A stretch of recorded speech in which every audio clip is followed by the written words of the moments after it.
Okay, everything you think you know about how poor people save money, it's wrong. Literally 100% wrong. Today, we're tearing up the textbook. We are unpacking a massive study that takes our basic understanding of wealth, time, and human behavior and just flips it completely on its head. Get ready for a serious reality check. So, here's the million-dollar question. When someone living in a remote village finally gets a bank account, where does the deposit money actually come from? Really think about it. Where do you magically find extra cash in an environment where there is simply no extra money? Common sense tells us, right, they must cut expenses, skip those daily little luxuries, save that extra cash, and, invest it in a small business, right? Wrong. The data here is brutal. They don't eat less, they don't invest more. Instead, they work themselves to the absolute bone. They sacrifice literally every ounce of free time. And shockingly, they actually abandon their own businesses. Yeah, you heard that right. To really grasp this, we're looking at a massive 2.5-year study.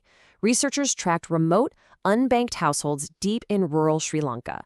Now, income out here, it's super irregular. People are self-employed or they're working daily agricultural jobs. The nearest bank is up to 15 kilometers away, down some pretty rough roads. So traditional banking, just not an option. But what happens when you completely destroy that barrier? Well, they didn't ask people to walk miles. They brought the bank right to their doorstep. Every single week, a bank agent rolled up on a motorcycle with a mobile terminal. Hand over the cash, type it in, boom, instant printed receipt. Zero friction, total convenience. And it completely, fundamentally disrupted their normal routine. And look, this wasn't just some guess. This is based on ironclad data. We're talking 156 separate zones, nearly 1,500 households. The researchers tracked every single penny coming in and going out. They mapped these people's financial lives with incredible precision, how much they worked, earned, consumed, and saved. So, did it work? Absolutely. Bank transactions didn't just inch up. They absolutely skyrocketed. Transactions for the group that got these weekly visits basically quadrupled almost instantly. The money flowing into these accounts nearly doubled. Total savings shot up by over 15%. But that central mystery still remains. Where on earth did this new money actually come from? First, let's look at what totally failed to happen.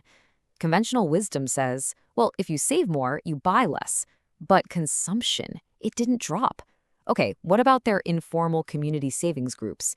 Economists just assumed these would collapse. Nope, they didn't. Participation actually grew, and business investments completely flatlined. Literally every expected outcome completely failed to materialize in the data.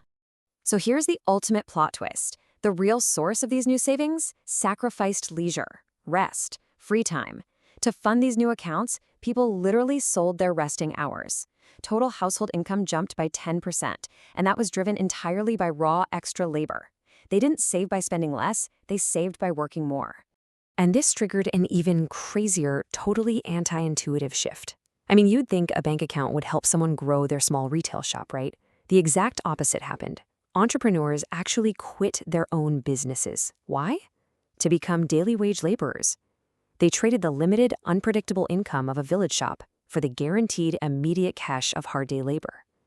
They wanted cash right now so they could deposit it immediately. Economists have a fancy term for this: intertemporal substitution. It sounds heavy, but honestly, it's super simple. This new bank account offered a secure 5% interest rate. Suddenly, their future wealth became drastically more valuable than relaxing today. Think about it. Cash under a mattress? That can be stolen. Cash in a bank grows. So they calculated that an hour of rest today was worth way less than financial security tomorrow. They literally transferred their present time into future cash. But wait, there's a catch. About 6 months later, researchers installed anonymous lockboxes right in the village centers. You could just drop money in whenever you wanted. The result? People still worked harder, sure, but savings did not increase. The human element was the secret ingredient all along. The social pressure, the forced routine, that bank agent looking you right in the eye. Without that pressure, the extra money just kind of slipped through their fingers. Now, to be totally objective, we do have to look at the study's flaws. The methodology wasn't perfect. Because of how they hunted for self-employed individuals, there were some heavy gender imbalances. We're talking 28 geographic zones that were entirely male and 10 that were entirely female. It's a real statistical flaw. But researchers adjusted for this, and given the massive sample size, their core findings about labor and savings remain absolutely bulletproof. And that brings us to the most profound takeaway of this whole explainer. Financial tools do not just quietly store our money. They fundamentally rewire human behavior. They alter our routines, they alter our careers, and they alter our fundamental relationship with time itself. You give someone a rewarding, highly visible place to put their money, they will literally change their entire life to fill it. So, I'm going to leave you with this. The next time you look at your bank balance or, transfer funds on your phone, ask yourself, are you just saving your money? Or are you actually spending your time? Thanks for watching this explainer. Keep questioning the obvious, and I'll see you next time.